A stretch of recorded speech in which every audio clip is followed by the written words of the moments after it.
parte. Página 9 do nosso livro, capítulo 5. Jesus em cada livro do Antigo Testamento. Então, eu começo aí na divisão bíblica, o Pentateuco. Em Gênesis, ele é chamado de a semente da mulher. É o principal título, né, de Jesus no livro de Gênesis, como poderão aparecer outros. Depois nós veremos, vamos estudar esse título, como ele é importante, esse título, a semente da mulher. Em Êxodo ele é chamado de o cordeiro pascal, em Levítico o nosso sacrifício pelo pecado, e assim vocês terão aí, por todo o Antigo Testamento. Aí depois tem os livros históricos, vocês vão estudar essas divisões quando vocês estudarem bibliologia, mas os 5 primeiros livros estão na divisão chamada Pentateuco. Aí depois, nos livros históricos, ok, vocês têm também outros títulos de Jesus, todos profetizando sobre ele. Nos livros poéticos, um dos destaques é o livro de Jó, né? É o primeiro aí que ele diz: eu sei que o meu Redentor vive e que por fim se levantará sobre a face da terra, né? Pense na fé que esse homem precisava ter. Alguém sabe me dizer quando que Jó viveu, segundo a história? Jó, irmãos, ele viveu mais ou menos no dia dos patriarcas, próximo de Abraão. Ou seja, em números redondos, 1900, 2000 antes de Cristo, ou seja, cerca de 4.000 anos atrás. Então, ele viveu cerca de 2.000 anos antes de Jesus viver, tá bom? Jó, naqueles dias, não tinha nada escrito para ele ler. O que Jó tinha? Jó tinha a palavra que passava de Noé para Sem, para os seus filhos, ok? Até os dias de Jó. Jó deve ter vivido ali uns 300 anos depois do dilúvio. A história do dilúvio, a história anterior ao dilúvio, até a história de Adão e Eva, do pecado, tudo aquilo passou pai contando para filho. Não tinha nada escrito. O alfabeto que nós temos hoje, que ele é fácil de você escrever uma história, ele surge próximo dos dias de José, entre os dias de José e Moisés, próximo de 1700 a.C., 300 anos depois de Jó. Então Jó não tinha algo escrito para ler, ok? Então ele só de ouvir a história, ele cria, porque Deus disse que ele enviaria a semente da mulher, que iria desfazer a obra da serpente e traria salvação à humanidade, ok? E eu aproveito aqui para antecipar por que a semente da mulher. Isso é algo muito glorioso. Por exemplo, nós falarmos até sobre perdão, né, para as pessoas poderem entender. Porque muitas pessoas, eu já vi até irmãs falando assim: parece que a Bíblia às vezes persegue a mulher, o apóstolo Paulo. Não. Na verdade, o que aconteceu? Olha, quando Adão e Eva pecaram, realmente a responsabilidade de Eva foi terrível. Ela entrou em diálogo com a serpente, ela mudou a palavra de Deus.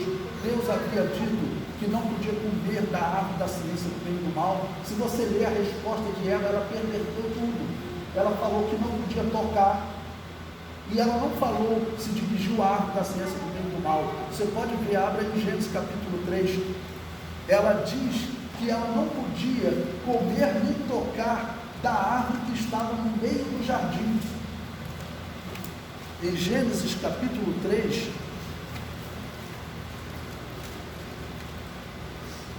eu vou ler um trechinho aqui para vocês. Diz o seguinte, vou ler o versículo 2 e 3, tá bom? E disse a mulher à serpente: do fruto das árvores do jardim comeremos, mas do fruto da árvore que está no meio do jardim, disse Deus, não comereis dele, nem nele tocareis, para que não morrais. Deus havia dito para não comer da árvore que estava no meio do jardim? Não. Deus havia dito para não comer da árvore da ciência do bem e do mal. Qual era a árvore que estava no meio do jardim? Alguém sabe me dizer? Era a árvore da vida. Olha a confusão que Eva fez. Então, realmente, ela teve uma responsabilidade, mas Deus, sempre que nós erramos, seja o homem, seja a mulher, Deus sempre trabalha pela recuperação do ser. É isso que nós temos que aprender. Quando nós vemos um irmão ou a irmã errar, nós temos que aprender que a primeira coisa que Deus faz é cuidar da recuperação do ser. Por isso que o Salvador da humanidade, Deus falou o seguinte: olha, realmente a responsabilidade do erro terrível, de entrar em diálogo com a serpente, de mudar a palavra de Deus, foi de Eva. Mas eu vou fazer o seguinte: eu vou exaltar essa criatura para que ela veja que eu a amo e que eu quero salvá-la. Então Deus disse: a semente da mulher. Por quê? Vocês sabem que a ciência diz que a semente da vida está no homem. O esperma, ele é também chamado de sêmen. Talvez vocês já ouviram essa expressão, né? Não, o sêmen. Por quê? Porque a ciência diz que a semente da vida está no homem. Então Deus disse o seguinte: olha, nesse caso, a semente da vida não estará no homem, estará na mulher. Por isso que o Espírito Santo veio no ventre de Maria e fecunda Maria. Ou seja, não teve participação do homem. Então, por que Deus quis chamá-la de a semente da mulher? Se ela tinha errado, deixa ela de lado. Isso aí é humano. Deus não faz isso. Deus, quando ele vê uma ovelha ferida, perdida, Deus vai atrás daquela ovelha, deixa as 99 no aprisco seguras e vai atrás daquela ovelha perdida. É assim que a Bíblia nos ensina. Então, quando nós vemos um irmão errar, a primeira coisa é nós irmos atrás dessa ovelha. Esse é o sentimento de Deus. Olha, por isso que meu filho será chamado a semente da mulher. Para mostrar que a mulher, claro, tem importância no plano da salvação. Ok? Pois bem, capítulo 6, na página 11, aí vocês têm diversos títulos de Jesus que eu coloquei aí para vocês estudarem no geral, né? No capítulo 6, eu coloquei aí uma cronologia do Antigo Testamento. Por que essa cronologia é importante? Essa cronologia é importante, como eu disse para vocês, nós conseguimos ver por essa cronologia que Jesus morreu cerca de 4.000 anos antes de Cristo. No tempo bíblico, não havia uma cronologia perfeita, não havia um calendário perfeito. Era um calendário baseado na lua. Israel, por exemplo, até hoje ele usa o calendário lunar. Ele é diferente do nosso. E se vocês pesquisarem, vocês sabiam que até hoje não existe um calendário perfeito? Por que existe o ano bissexto? Porque o nosso calendário ele perde 6 horas por ano. Na verdade, o ciclo da Terra em torno do Sol, ele é de 365 dias, 6 horas, acho que 9 minutos e acho que 45 segundos, tá bom? Mas essas 6 horas, 365 dias, 6 horas, essas 6 horas, de 4 em 4 anos, eles vão somando as 6 horas, 4 vezes 6, 24 horas, formam mais um dia. É por isso que o ano bissexto, até hoje o calendário não é perfeito. E mesmo assim sobraram os 9 minutos. Ok? E os 45 segundos. E os 40 que vão somando, deveriam ir somando de tempo em tempo. Eu vi um astrônomo que ele trabalhava no jornal, Jornal do Brasil, lá no Rio de Janeiro, e ele defendeu que no ano 2000 ele deveria ter o dia 30 de fevereiro, por causa desses 9 minutos que foram abandonados. Então o nosso calendário ele não existe um calendário perfeito até os dias de hoje. Né? Tá bom? Pois bem, então nessa cronologia, como que ela funciona? Se você quiser encontrar um evento no Antigo Testamento, você pode ir somando. Então eu coloquei aí, olha, Adão, e está ali a referência, né? Com 130 anos, ele gerou um filho chamado Sete. Aí depois Sete, com quantos anos ele gerou seu filho? 105. Falem todos para ver que vocês estão entendendo. Tá bom? Sete gerou seu filho com quantos anos? 105. Aí 130 mais 105 você tem a direito, já se passaram 235 anos. Aí depois Enos, com quantos anos ele gerou seu filho? 90. Aí você soma 235 mais 90 igual a 325. Isso. Aí depois Cainã, ele gerou seu filho com quantos anos? 70. Se você somar, chega a 395 anos. Se você for somando, eu fiz essa soma para vocês. Se você for somando, você encontra ali que o dilúvio ele aconteceu perto de 1657 anos depois da criação. Sabe por que isso é importante? Isso aqui, irmãos, foi um estudo que eu fiz em 1986, quando eu era aluno do seminário. Vocês sabiam que isso aqui me ajudou a identificar e a corrigir esse erro da arqueologia? Eu estou para escrever um artigo para o Mensageiro da Paz, no mês de março agora saiu um artigo de minha autoria. Se vocês compraram o Mensageiro da Paz, se ainda não compraram, comprem de março. Eu coloquei um artigo lá sobre a Babilônia apocalíptica, quem é? Por quê? Porque no Rio de Janeiro está aquela confusão, está no Brasil todo, acho que no mundo todo, né? Eu vejo também nos Estados Unidos, está uma confusão tremenda de uma ligação com a Igreja Católica. Isso é um perigo para a nossa fé tremendo. Isso é o mesmo que Israel se envolver com Baal. E eles estão defendendo, dizendo que a Igreja Católica não é a Babilônia apocalíptica.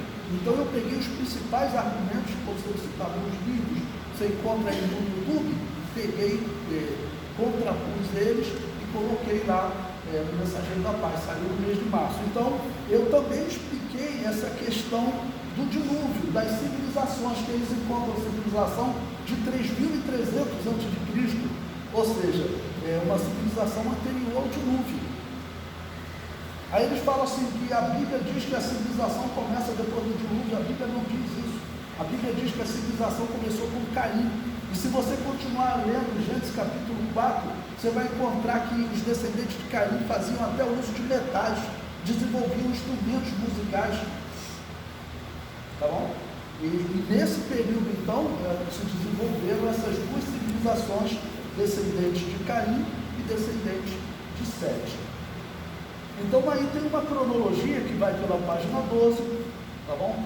Pela página 13 e chega aproximadamente a 3.948 anos, que seria a data do nascimento de Jesus. Então esses são números aproximados, ok? Porém, como os calendários não eram perfeitos, o mais provável é que os calendários não conseguiram identificar essa perfeição, ok? Mas que Jesus tenha morrido exatamente 4.000 anos depois da criação de Adão, por causa da simbologia do Cordeiro Pascal, que só podia morrer no 4º dia. E um dia para Deus dura quanto tempo, irmãos? 1.000 anos.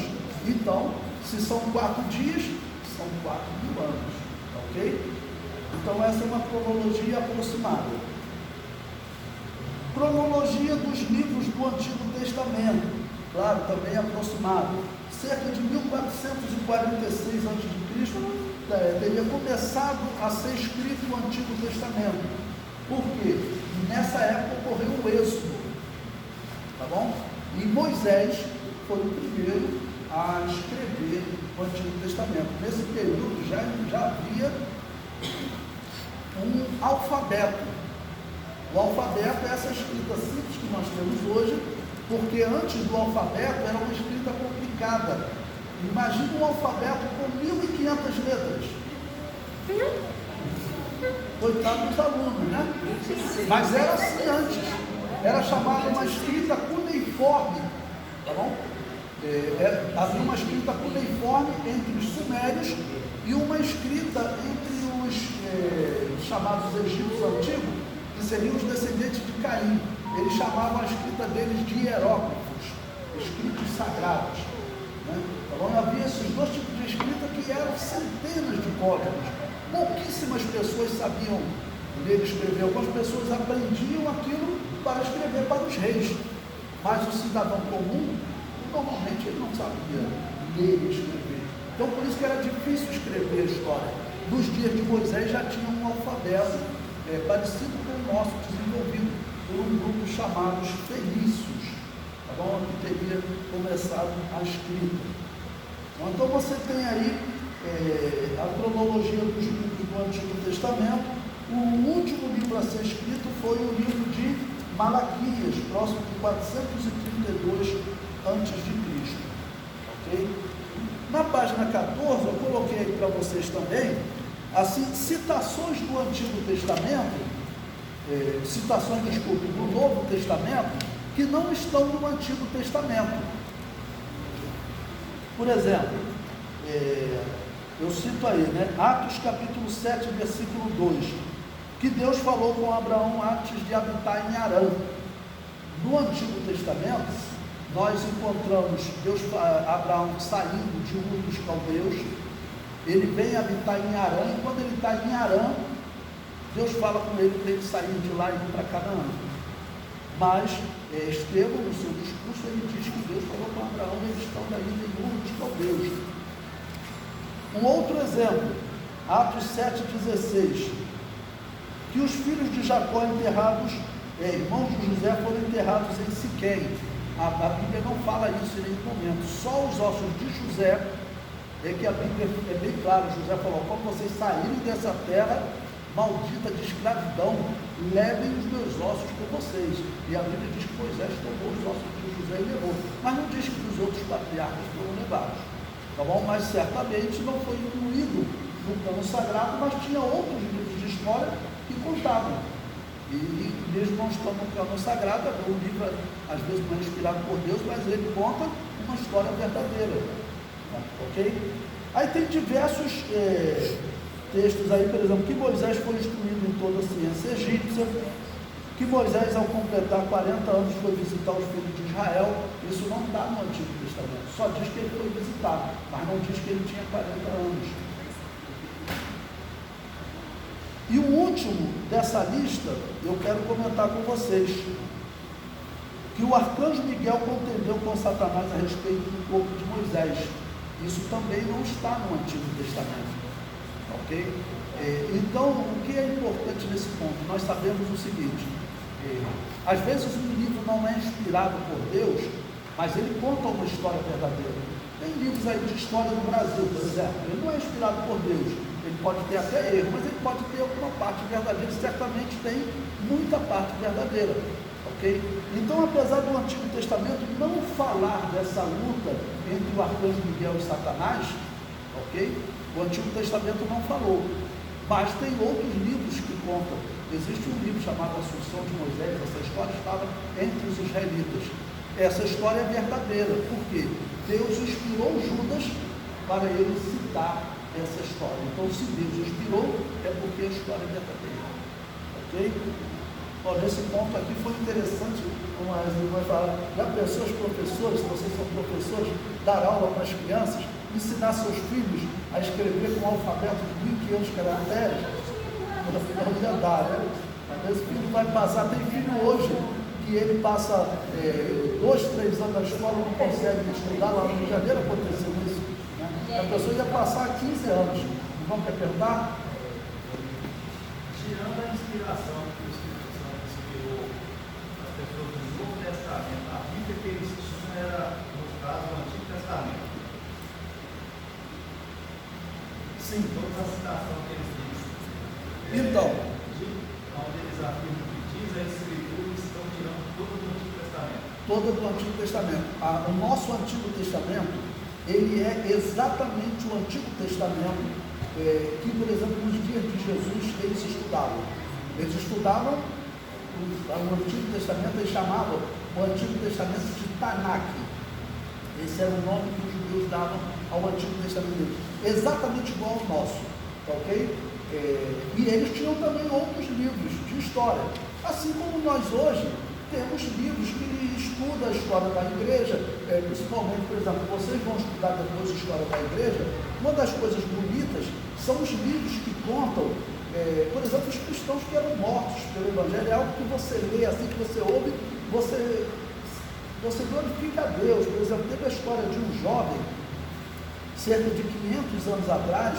As igrejas católicas, as igrejas reformadas, presbiteriana, luterana, Lutero matava os cristãos que não aceitavam o batismo infantil.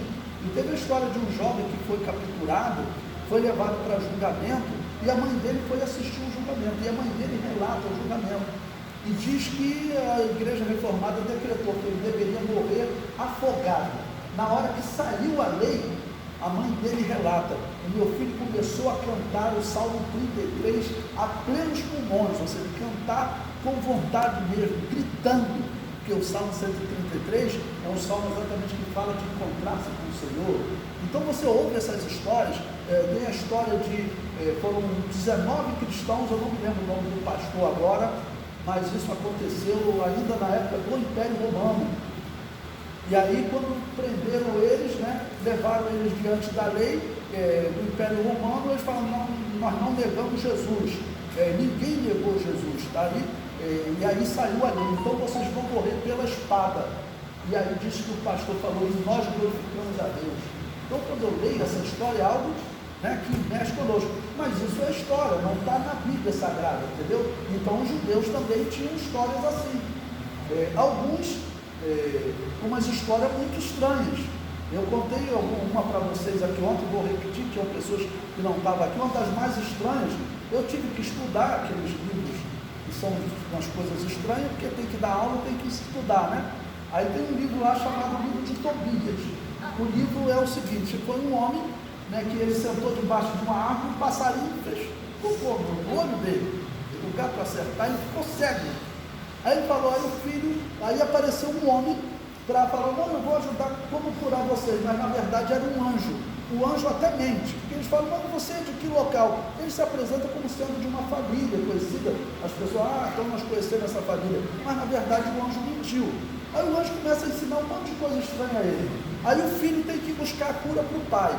Aí ele está no caminho, ele vai beber água, vem um peixe comer ele, pegar ele pega o peixe, aí o anjo fala para ele, ó, tira esse peixe para fora d'água, come ele todo, mas guarda o fígado. Mas por quê? É porque você vai para uma terra, e quando chegar lá nessa terra, tem uma mulher que tem um demônio que é apaixonado por ela.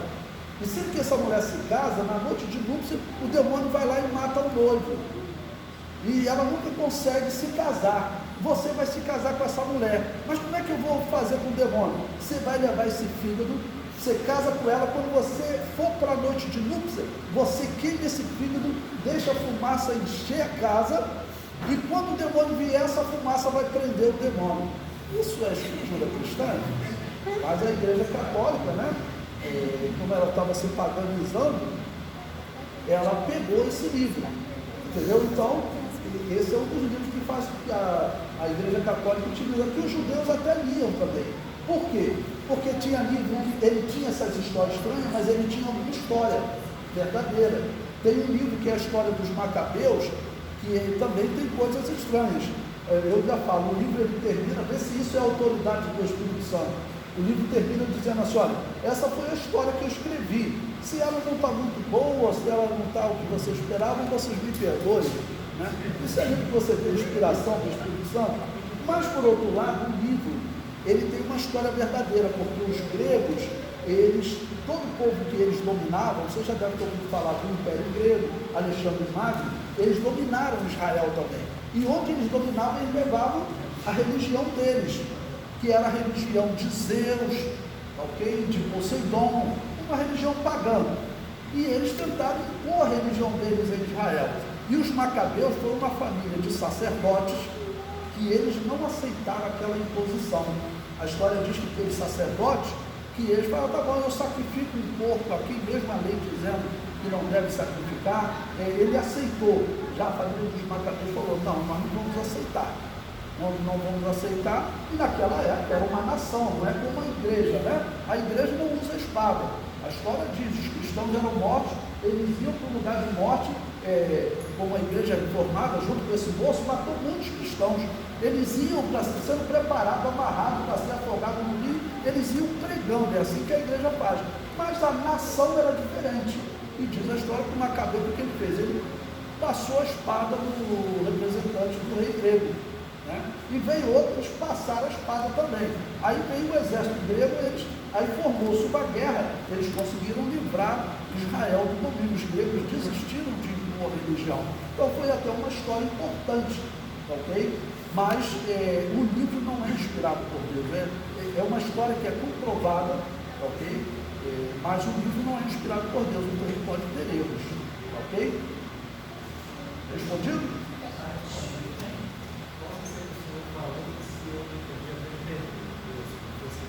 Fala mais alto. Se eu não entendi aqui, eu me perdoe, porque talvez o senhor explicou e eu não entendi. A questão de o discurso que esteve, ele afirma no versículo 22 do capítulo 7 de Atos, que Moisés foi instruído em toda a ciência egípcia. Ele tinha algum acesso às histórias antigas ou ele foi inspirado ao falar? Ele tinha acesso. ele tinha acesso.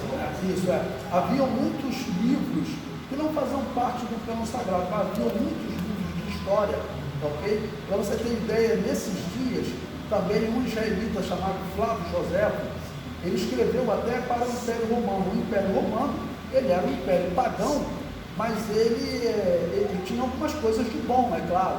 O Império Romano, a coisa de bom dele, qual era? Era a documentação.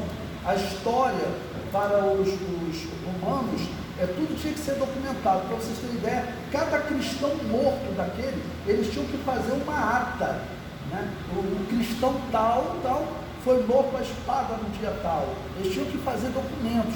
Diz a história que às vezes eram tantos cristãos capturados, né, que formavam aquela fila, por exemplo, uma fila imensa de cristãos. E eles dão, qual o seu nome? Você nega Jesus? Não.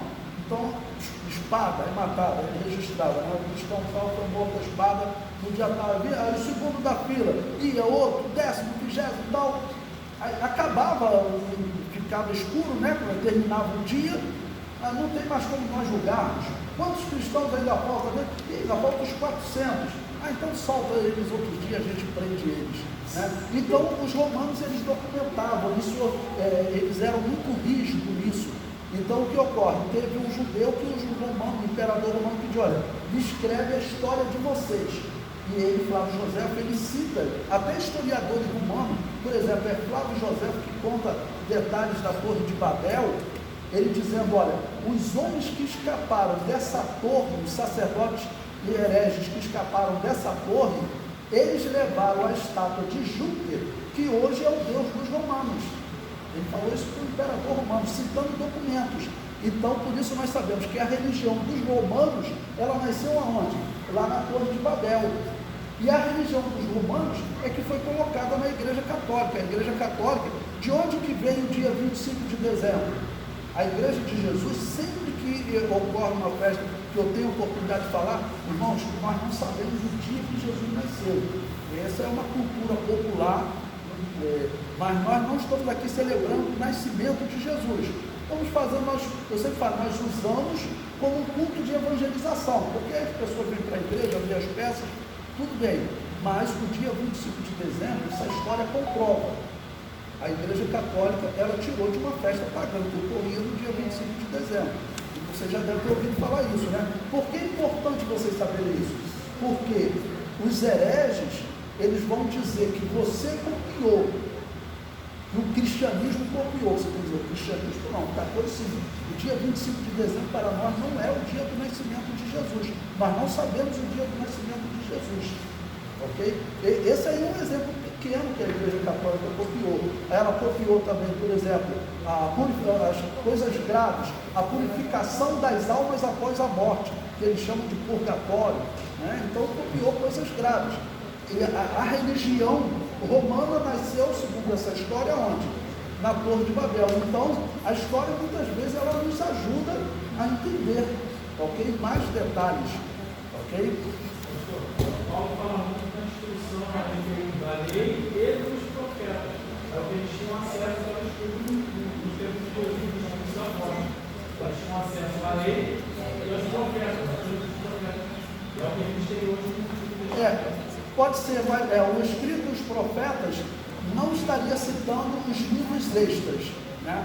Porque o Antigo Testamento ele era exatamente dividido em lei, tinha 3 divisões, lei, escritos e profetas. Então, o apóstolo Paulo estava citando isso, mas tem momentos que ele cita livros que não estão escritos. Por exemplo, ele cita o nome dos magos que se opuseram a Moisés e Arão lá no Egito. Quem lembra o nome dos magos? James e James. O apóstolo Paulo cita o nome dos homens. O nome deles aparece no Antigo Testamento? Não. Ok? Então, porque o apóstolo Paulo tinha acesso à história.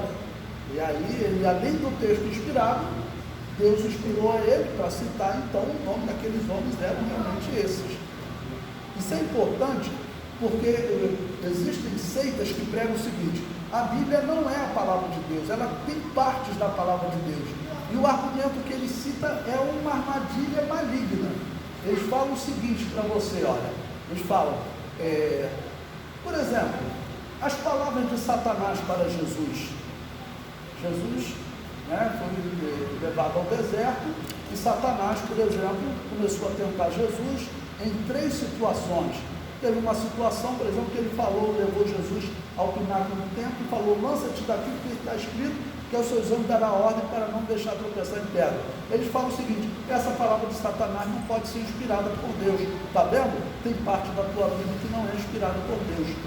Mas essa é uma ação maligna para enganar as pessoas. Porque, na verdade, nós não defendemos que as palavras de cada um foram inspiradas por Deus. Nós defendemos que Mateus foi inspirado por Deus para relatar essa história, tá ok? Essa tentação de Jesus. Então o texto é inspirado por Deus. Deus inspirou Mateus para citar as palavras de Satanás. Mas as palavras de Satanás não tem defeito que ela é inspirada, ok? Mas eles usam isso para tentar enganar os cristãos, tá certo? Pois bem, ainda na página 14, eu cito aí para vocês o cânon romano do Antigo Testamento.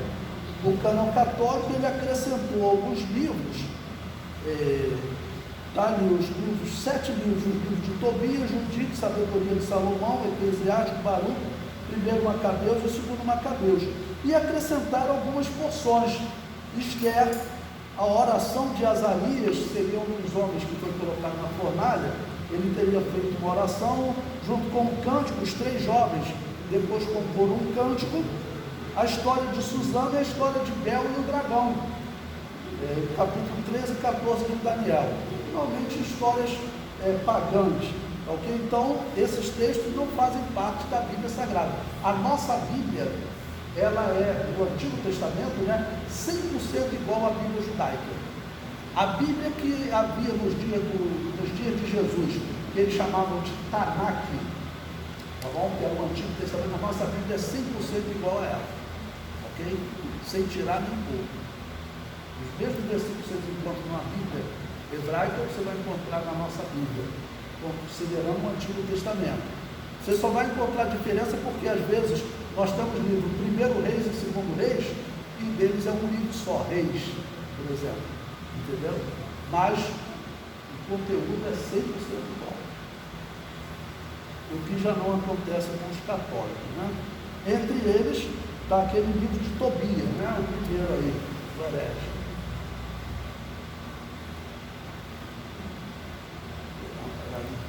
Bom, são